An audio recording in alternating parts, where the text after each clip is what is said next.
టీవీ29 news కి స్వాగతం. ముందుగా ముఖ్యాంశాలు.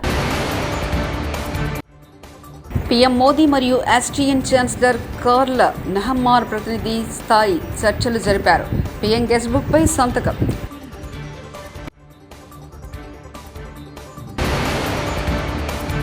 ఉద్యమంలో మేము దీక్షలు చేస్తుంటే నువ్వేమో చంద్రబాబు సంఖ్య నాకినావు. రేవంత్ పై గాదరి కిషోర్ ఫైర్. మీరు ప్రజల్లోకి వెళ్ళింది దోచుకోవడానికి. కేటీఆర్ను ఏపీ మంత్రి కౌంటర్.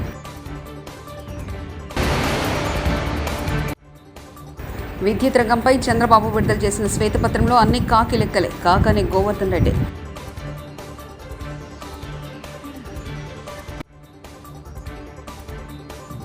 ఆస్ట్రియా పర్యటనలో ఉన్న ఆస్ట్రియాలోని వియన్నాలో ఫెడరల్ ఛాన్సలర్ జూలై 10న ప్రధాని నరేంద్ర మోదీ మరియు ఆస్ట్రియా ఛాన్సలర్ కార్ల్ నెహ్మార్ ప్రతినిధి స్థాయి చర్చలు జరిపారు.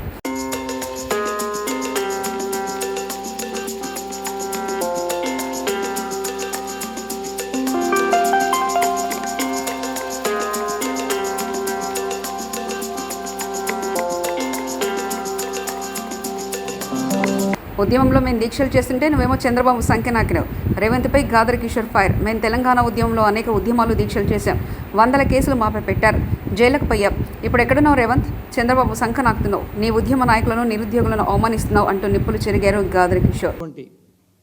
ఆందోళన కార్యక్రమాలు ఏవైతున్నాయో దానిని బీఆర్ఎస్విగా భారత రాష్ట్ర సమితి విద్యార్థి విభాగం మొత్తం కూడా సంఘీభావం ప్రకటించింది. వారితో పాటుగా ఆందోళన కార్యక్రమాల్లో కూడా భాగస్వాములయ్యారు. ఇక్కడ మనం అర్థం చేసుకోవాల్సింది, డిఎస్సికి సంబంధించి ప్రధానంగా వాయిదా వేయండి అనేటువంటి ఒక డిమాండ్ని ప్రతిపాదన తీసుకొని వచ్చి ఈ కార్యక్రమాలన్నీ కూడా చేస్తూ ఉన్నారు. సరే, డిఎస్సికి సంబంధించి వాయిదా వేయటానికి ప్రభుత్వపరమైనటువంటి ఇబ్బందులు ఏమైనా ఉంటే దానికి ఏంది కారణాలు అనేటువంటిది చెప్పి ఆ నిరుద్యోగ యువతీ యువకులను ఒప్పించేటువంటి ప్రయత్నం ప్రభుత్వం చేయాలి. అది వారి బాధ్యత. అది చేయకపోగా ఒక దమనకాండని సృష్టించే విధంగా, ఒక భయోందరణ క్రియేట్ చేసే విధంగా తెలంగాణ ఉద్యమంలో కూడా ఉస్మానియా యూనివర్సిటీలోకి పోలీసులు అడుగుపెట్టలేదు. ఒకసారి ఫిబ్రవరి 14వ తారీఖు నాడు ఉస్మానియా యూనివర్సిటీలోకి చొరబడి విశృంఖలమైనటువంటి వికృత చర్యలకు పాల్పడితే పోలీసులు ఆ రోజు జరిగినటువంటి ఉద్యమ తీవ్రతను గమనించి ఈవెన్ హైకోర్టు కూడా ఇన్వాల్వ్ అయ్యి యూనివర్సిటీలోకి మీరు పోవద్దు, అది ప్రైవేట్కి సంబంధించినటువంటి వాళ్ళ అటానమస్ బాడీ అని చెప్పేసి చెప్పింది. కానీ మళ్ళీ ఉద్యమ రోజులను తలదన్నే విధంగా ది గ్రేట్ త్రిపులాల్ రండ రేవంత్ రెడ్డి యొక్క పరిపాలన మళ్ళీ నిన్న యువతీ యువకులను పోలీసులు వికృత చేష్టలతో ఇబ్బంది పెట్టేటువంటి పరిస్థితి నిన్న ఉస్మానియా యూనివర్సిటీలో కనపడ్డది. టెట్ నిర్వహించిన తర్వాత కనీసం ఒక 45 రోజుల గ్యాప్ ఇవ్వండి. ఈవెన్ సిలబస్ కూడా మారింది. ఆ మారిన సిలబస్ను చదువుకోవడానికి 25 రోజులలో ఎవరికి సాధ్యం కాదు. దయచేసి మా యొక్క ఆవేదనను అర్థం చేసుకుని ప్రభుత్వం సహకరించాలని చెప్పేసి. రేవంత్ ప్రభుత్వంలో నిరుద్యోగులపై దమనకాండ నడుస్తుంది. మాజీ ఎమ్మెల్యే బాల్క సుమన్ ఆరోపించారు. యూనివర్సిటీ హాస్టల్లో కరెంటు కూడా తీసివేస్తున్నారని మండిపడ్డారు. ఎస్సీ, బీసీ మంత్రులను, అధికారులను అడుగడుగునా అవమానం జరుగుతుందని చెప్పారు. ఈరోజు బుధవారం తెలంగాణ భవన్లో బాల్క సుమన్ మీడియాతో మాట్లాడుతూ యాదాద్రిగుడిలో తెలంగాణ డిప్యూటీ సీఎం మల్లు భట్టి విక్రమార్కకు అవమానం జరిగిందని, నిన్న బలకంపేట ఎల్లమ్మగుడిలో పొన్నం ప్రభాకర్కు అవమానం జరిగిందని అన్నారు. దళిత ఎస్ఐ శ్రీరాములు శ్రీనివాస్ ఆత్మహత్య చేసుకున్నారని ఆవేదన వ్యక్తం చేశారు. ఉమ్మడి ఆంధ్రప్రదేశ్ రాష్ట్రంలో యూనివర్సిటీలు ఎట్లయితే ఇనుప బూట్ల చప్పులతోని, ఇనుప కంచెల చప్పులతోని, లాఠీలతోని, తుపాకుల మోతలతోని ఏ రకమైనటువంటి పరిస్థితులు యూనివర్సిటీలో 2014 ముందు ఉండేనో మళ్ళీ ఆ రకమైనటువంటి పరిస్థితులు రేవంత్ రెడ్డి గారు తీసుకొచ్చారు. నిన్న ఉస్మానియా యూనివర్సిటీలో మొన్న 2 రోజుల సంఘటనలు చూస్తే అర్ధరాత్రి, ఉదయము, మధ్యాహ్నము దుర్మార్గంగా పోలీసులు యూనివర్సిటీలోకి జొరబడి విద్యార్థులను, నిరుద్యోగులను, ఉగ్రవాదుల్ని కదా వెంటాడుతారు కదా జమ్మూ కాశ్మీర్లో, అట్లా వెంటాడుతున్నటువంటి వీడియోలు, ఫోటోలు మనమందరం కూడా చూసినాం. అంటే హాస్టళ్ళు, అదేవిధంగా గురుకుల విద్యాలయాలు, యూనివర్సిటీలు మొత్తంగా ఇవాళ రేవంత్ రెడ్డి నాయకత్వంలో ఈ కాంగ్రెస్ ప్రభుత్వ పాలనలో అవి చాలా అన్యాయానికి గురవుతూ ఉన్నాయి. వాటి పరిస్థితి చాలా దుర్లభంగా తయారైనటువంటి విషయాన్ని గుర్తిస్తూ ఉన్నాం. ఇక ముఖ్యమంత్రి గారు మాట్లాడితే కాంగ్రెస్ పార్టీ అన్ని వర్గాలను మంచిగా చూస్తుంది, అందరికీ అన్ని అవకాశాలు ఇస్తుంది అని చెప్పి మీదికి కూడా స్టేజ్ల మీద మైక్ దొరకగానే ఉపన్యాసం చెప్తున్నాడు, ముచ్చట్లు చెప్తున్నాడు. ఆచరణలో మాత్రం రవ్వంతైనా ఈ రేవంత్ రెడ్డి. సినిమా టికెట్ల రేట్ల పెంపు కన్నా ప్రేక్షకులను థియేటర్కు రప్పించడమే ముఖ్యమని నిర్మాత సురేష్ బాబు అన్నారు. తిరుమల శ్రీవారిని పలువురు సినీ ప్రముఖులు దర్శించుకున్నారు. వీఐపీ ప్రారంభ విరామ దర్శన సమయంలో స్వామివారి సేవలో నిర్మాత దగ్గుబాటి సురేష్ బాబు, దర్శకుడు మల్లినేని గోపిచంద్, సంగీత దర్శకుడు తమన్ పాల్గొన్నారు. తిరుమల తిరుపతి దేవస్థాన అధికారులు వారికి స్వాగతం పలికి దర్శన ఏర్పాట్లు చేశారు. దర్శనానంతరం రంగనాయకుల మండపంలో పండితుల ఆశీర్వచనం చేసే వారికి స్వామివారి తీర్థప్రసాదాలను అందజేశారు. ఆలయం వెలుపల సురేష్ బాబు మీడియాతో మాట్లాడారు. అంటే వ్యవస్థ మీద అతను బాగా సింబల్ చేస్తారు. So we hope this is again a good thing. అంటే సిస్టమ్ని క్లీనప్ చేయటం అనేది అందరి మనసులో ఉంటుంది. శంకర్ గారికి అది అలవాటు. అది అలాంటి సినిమాలను ఎంటర్టైన్మెంట్కి చెప్పడం ఆయనకు బాగా వచ్చిన విద్య. I hope he comes up with another good film. మనకు అందరికీ తెలుసు సొసైటీలో వాట్ ఆల్ గోస్ ఆన్. ప్రతి ఒక్కరూ కొంచెం కొంచెం చేస్తే it will become a better world to live. That's my personal feeling. I don't think so much. That's not ఏదో ఉంటుంది కానీ that's not the effort. Ticket rates నార్మల్గా government is not made a big problem. వాళ్ళు ఏది కావాలంటే చేసేసుకోవచ్చు అని చెప్పారు వితౌట్ ఎనీ ప్రాబ్లం. దానికి ఇది సింప్లిఫై ద జియో అని మన పవన్ కళ్యాణ్ గారు చెప్పారు. ఫ్యూచర్ అది పెద్ద ఇష్యూ కాదు. టికెట్ రేట్లు పెంచడం కన్నా ఫిలిం వ్యూయింగ్. ఉచిత ఇసుకపై నీలి మీడియా విష ప్రచారం, ప్రజలను మభ్యపెట్టేందుకే కాలువ శ్రీనివాసులు మీడియా సమావేశం. మీరు నేరుగా సహజ వనరులైన ఇసుకను విచ్చలవిడిగా దోపిడీ చేయడంతో పాటు ప్రభుత్వానికి టన్నుకు 375 రూపాయలు వసూలు చేశారు ఆ రోజు. మరి 475 రూపాయల టన్ను ఇసుక అధికారికంగా పెట్టి దాంట్లో 375 రూపాయలు ప్రభుత్వానికి వచ్చే విధంగా మీరు ఆ రోజు ధరలు నిర్ణయించి అనధికారికంగా అంతకు 2 ధరలతో మీరు విక్రయించిన మాట వాస్తవమా కాదా సమాధానం చెప్పమని నేను వైసీపీ నాయకులను అడుగుతూ ఉన్నా. అట్లాగే మీరు ఈరోజు రండి, ఎక్కడికైనా మీరు ఒక ట్రాక్టర్ తీసుకొని వచ్చి ఉచితంగా లోడ్ చేసుకొని పోండి, ఎవరు మిమ్మల్ని అభ్యంతర పెట్టరు. లేదా ఎడ్ల బండుల్లో ఎవరికి అవసరమున్నా వాళ్ళు తీసిపోమని ప్రభుత్వమే స్వయంగా ముఖ్యమంత్రి చంద్రబాబు నాయుడు గారే ప్రకటించారు. ఇంతకంటే స్పష్టత ఏం కావాలని నేను అడుగుతూ ఉన్నా. ప్రభుత్వం చాలా స్పష్టమైన విధానంతో అక్కడ కేవలం లోడింగు రవాణా ఛార్జీలను మాత్రమే వసూలు చేస్తూ ప్రజలకు ఉచితంగా ఇసుకను అందజేస్తూ ఉంటే వైసీపీ నాయకులకి. ఏపీలో వైకాపా కేతిరెడ్డి ఎందుకు ఓడిపోయారో తెలియడం లేదంటూ తెలంగాణ ఎమ్మెల్యే చేసిన వ్యాఖ్యలపై మంత్రి సత్యకుమార్ ధీటుగా సమాధానమిచ్చారు. తెలంగాణలో భారస, ఆంధ్రప్రదేశ్లో వైకాపా చేసిన ప్రజా వ్యతిరేక హింసకు ప్రజలు తగిన గుణపాఠం చెప్పి ఇంటికి సాగనంపారని విమర్శించారు. మీకు మీరే మంచివారంటూ సర్టిఫికెట్లు ఇచ్చుకుంటే సరిపోతుందా కేటీఆర్ అంటూ ప్రశ్నించారు. రాష్ట్రంలో డయేరియా అదుపులో ఉందని, అధికార యంత్రాంగం తగిన చర్యలు తీసుకుంటుందని మంత్రి తెలిపారు. తెలంగాణను మొత్తం దోచేసిన కేటీఆర్కి ఇటువంటి మిత్రులు ఉండడం బట్టి, అంటే దొంగలు ఊళ్ళు పంచుకున్నట్టుగా తెలంగాణలో మీరు, ఆంధ్రప్రదేశ్లో జగన్మోహన్ రెడ్డి, ధర్మవరంలో కేతిరెడ్డి వీళ్ళందరూ కలిసి భూ కబ్జాలకు పాల్పడుతూ ప్రజా కంటకులుగా మారి ఇవాళ ఓటమి తర్వాత మేము ప్రజల్లోకి వెళ్ళాం, మేము మంచి చేశాం, మీరు మంచి చేస్తుంటే ప్రజల్లోకి వెళ్ళిన వాస్తవం అయిండొచ్చు. కానీ దేనికోసం వెళ్ళారు? మంచి చేయడానికి వెళ్ళారా?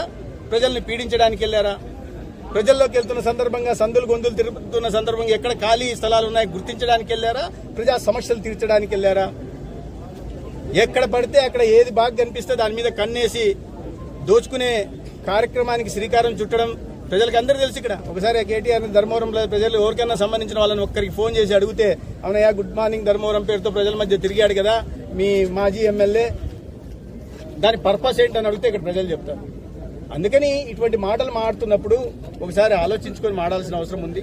ప్రజల మధ్యలోకి ఎందుకు వెళ్తున్నాం, దోచుకోవడానికి వెళ్తున్నాం అనే విషయాన్ని పాపం ఇప్పటికైనా కేటీఆర్ అర్థం చేసుకుంటే మంచిది. ముఖ్యంగా 4 సంవత్సరాల క్రితం ఏదో జీడీపీ గురించి, జీఎస్డీ గురించి ఆయన ప్రసంగాలు ఇస్తుంటే నేను ఒక మాట చెప్పడం జరిగింది.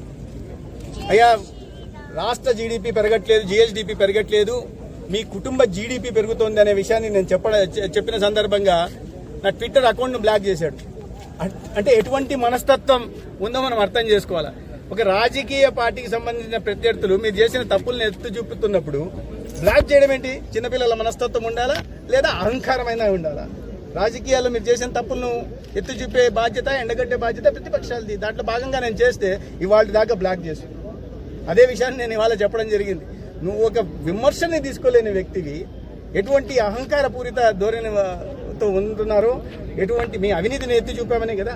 కాబట్టి విద్యుత్ రంగంపై చంద్రబాబు విడుదల చేసిన శ్వేతపత్రంలో అన్ని కాకిలెక్కలే, వాస్తవాలను దాచేసి చంద్రబాబు తాను చేయనివి కూడా చేసినట్లు అందులో చూపించారంటూ కాకాని గోవర్ధన్ రెడ్డి మాజీ మంత్రి వ్యాఖ్యానించారు. మొత్తం ఎత్తుకున్నా కూడా 7.6% పరిమితమయ్యావు.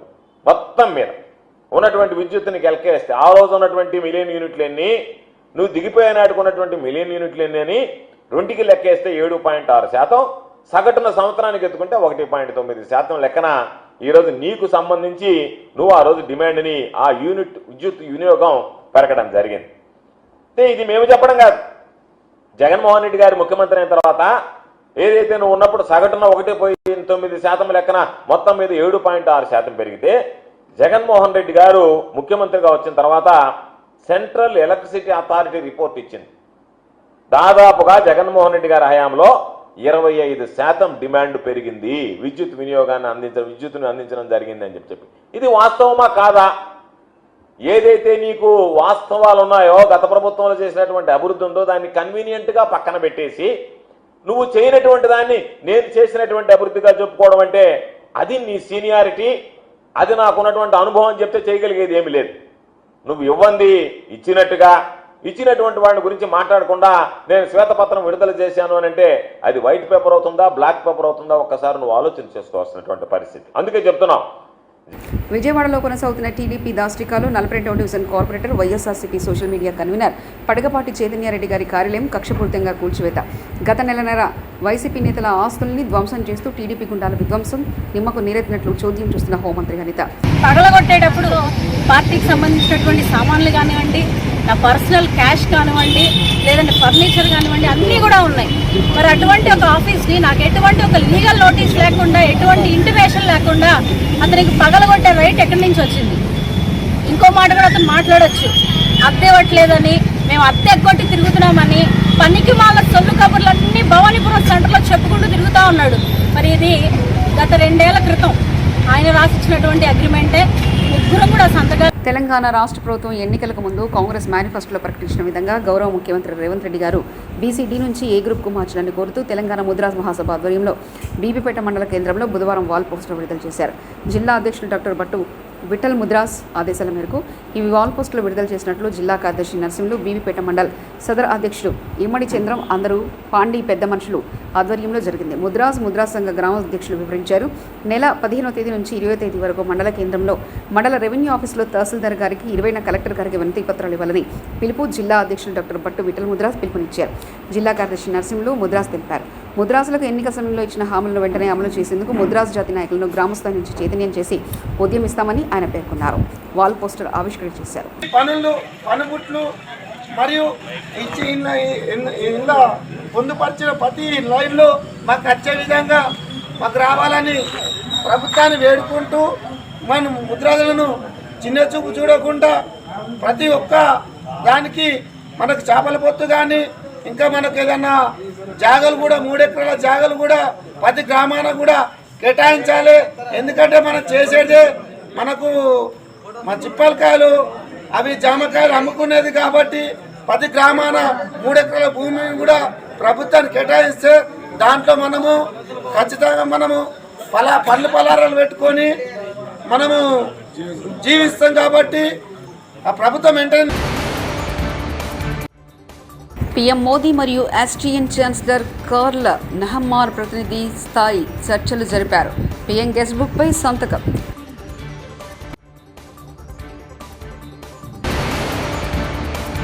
ఉద్యమంలో మేము దీక్షలు చేస్తుంటే నువ్వేమో చంద్రబాబు సంఖ్య నాకినావు. రేవంత్పై గాదరి కిషోర్ ఫైర్. మీరు ప్రజల్లోకి వెళ్ళింది దోచుకోవడానికి, కేటీఆర్ను ఏపీ మంత్రి కౌంటర్.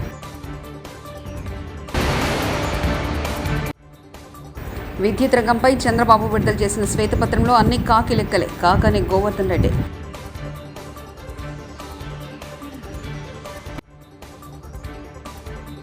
T29 న్యూస్ ఇంతటితో సమాప్తం. చూస్తూనే ఉండండి T29 న్యూస్.